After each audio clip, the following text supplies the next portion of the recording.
Se promener à Montréal permet de voir des monuments historiques et des œuvres architecturales. Notre parcours est un peu aléatoire, bien que nous sommes intéressés par le Myland et ses limites. Nous nous sommes laissés guider par l'aspect visuel et architectural des bâtiments. It's a building trip in Montreal. Notre parcours commence au coin de Saint-Joseph et Saint-Laurent, emprunte Laurier et se termine sur l'avenue des Pins. Le tout commence par un parc. On peut lire sur le site de la Ville de Montréal l'historique du parc La Haye.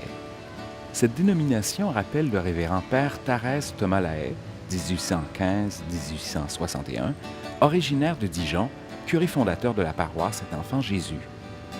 En 1875, Louis Beaubien cède à la municipalité de Saint-Louis-du-Myland, au nom de son père Pierre Beaubien, le terrain nécessaire à l'aménagement d'un parc public en face de l'espace de l'église paroissiale de Saint-Enfant-Jésus. L'acte de cession prévoit que cet espace ne doit servir qu'à des fins d'espace public. À l'origine, le parc est constitué de 2 sections séparées, par une qui conduit au parvis de l'église.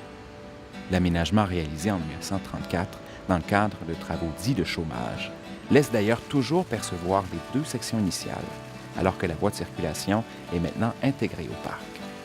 Extrait de l'ouvrage « Les rues de Montréal, répertoire historique », 1995, édition du Méridien. Anciennement situé dans le village de Saint-Louis-du-Myland, le parc La Haye fut l'emplacement de l'hôtel de ville du village, l'église paroissiale et la succursale d'une ancienne banque. Le parc La Haye a été rénové à la fin 2013 et a été ouvert à l'automne 2014. Le bâtiment du fond du parc rappelle, quant à lui, l'architecture romaine avec ses colonnes. Non loin de là, sur la rue Laurier, il y a la caserne 30. Elle attire vraiment l'œil. Le site Internet de la Ville de Montréal nous informe que ce bâtiment fut construit en 1904-1905 par la ville de Saint-Louis-de-Myland et utilisé comme hôtel de ville, poste de police et caserne de pompiers.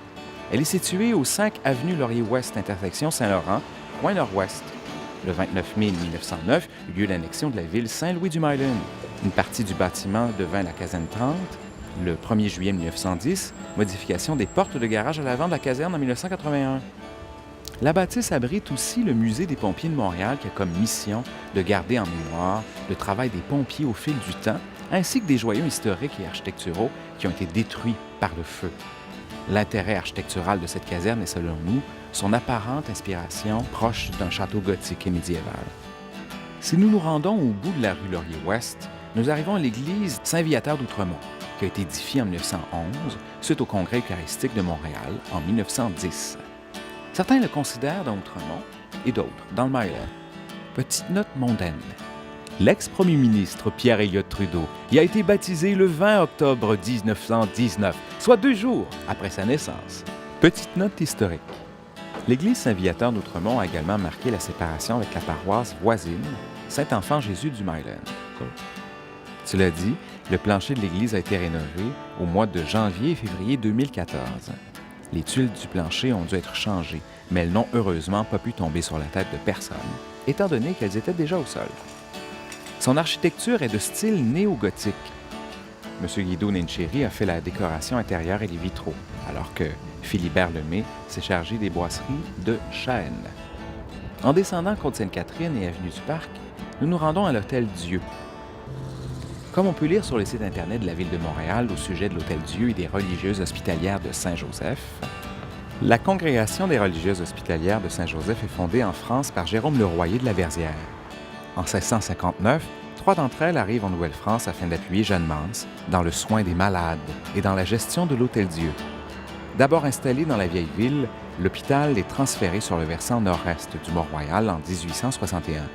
Le développement des soins prodigués est multiple et s'accroît de 1886 à 1895. Les religieuses se retirent progressivement de l'administration de l'Hôtel Dieu qui devient, en 1996, un pavillon du Centre hospitalier de l'Université de Montréal, CHUM.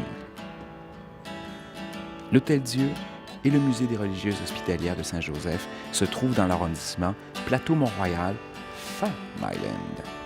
Le soleil commençait à se coucher sur le Mont-Royal et nous sommes rentrés à la maison, contents de notre building trip.